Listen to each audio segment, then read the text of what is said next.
Recap. Number one, vision establishes who you are now, not just where you're going. Number two, vision is that thing that pushes you with resilience when times get tough. And number three, I love this one. Vision, not emotions, establish who should hang out with you. Yeah.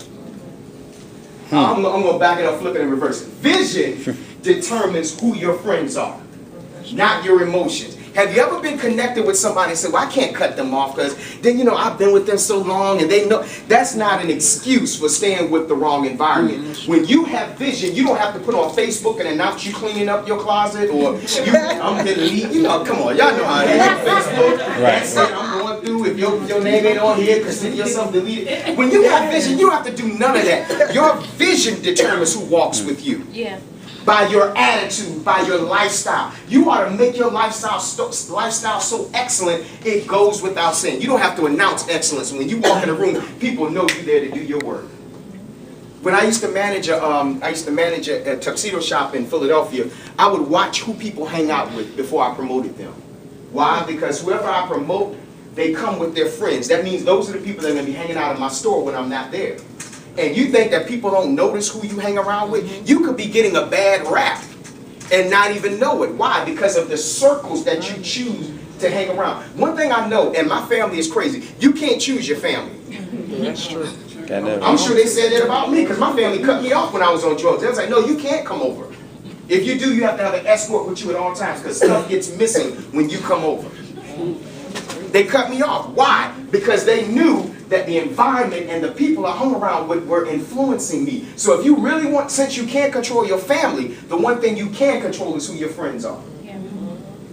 Notice first how the Jewish writer Solomon started that scripture out that I quoted earlier, Proverbs 29:18. He said, without a vision. And I don't think it's by accident that the inspiration had him write it that way, without a vision first. Because you generally can tell who has vision versus who doesn't by the vocabulary that they choose to use. Yeah. You don't have to judge nobody if you just listen to them. Give me 10 minutes with you, I can tell what's important. Let me look at your checkbook and let me see what you spend your money on. Let me look in your phone logs and see who you call the most. Because what you love, you call, you spend money on, and you think about. Right? And it comes out of your mouth. You can't hide who you are when you start talking. You might can dress it up and look a little different here and there, but if you hang around people long enough, they'll talk you into their vision. So he says, without a vision. Without a vision. That means that there is a certain vocabulary that people with no vision use. For instance, I'm sure our graduates heard as they were coming to class those 30 days. And when you're in a class, 30 days can seem like 30 years. You're wondering, when is it going to end? And people were in their ears saying, well, why are you going there? Well, that's crazy. Isn't it funny the people that criticize you the most are the ones with hair rollers and hair nets, and they're sitting on the porch watching you go into your vision? Isn't it funny that people watch you do something and tell you what can't be done when they're sitting there doing nothing themselves? Yeah. Without a vision. Now watch how he transitions here, and I'm about to close. He says, without a vision, the people perish. Everybody say perish. Perish. Now what's interesting, Ms. Haynes, is I looked that word up because when I initially read it, I thought perish meant die. So people that don't have vision just drop dead. Well, if that was the case, we wouldn't have a whole lot of people on earth.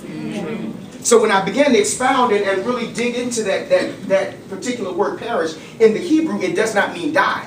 It means to lose restraints or cast off discipline. Everybody say discipline. Oh, it stings on your lips, don't it? That's a dirty word. Whenever you hear the word discipline, you automatically think of something bad. I teach my clients like this. Discipline is the alleyway that keeps you focused. Yeah. When you are in an alley, you can't go too far to the left or too far to the right. Why? Because there is something called discipline keeping you on course. When you're walking into your victory, into your greatness, into your destiny, you need discipline to keep you from going too far to the left or too far to the right. Because obviously we're all too grown to get whoopings. We're all too grown to get whoopings right now, so nobody's going to take a switch. Unless you with your mom. But nobody's going to take a switch and beat your legs and tell you to do your homework. Nobody's going to take a switch and pop your hands and say, get off of that internet and do some work. Nobody's going to take a switch and tell you stop posting on Facebook and get to your homework. You have to be adult enough to discipline who you are so you can become who you're destined to be. You were created by God to be something great. There is DNA in you that has the ability to adapt and overcome any obstacle. But the question is, the only bridge between who you could be and who you are is the discipline you exact on your own life.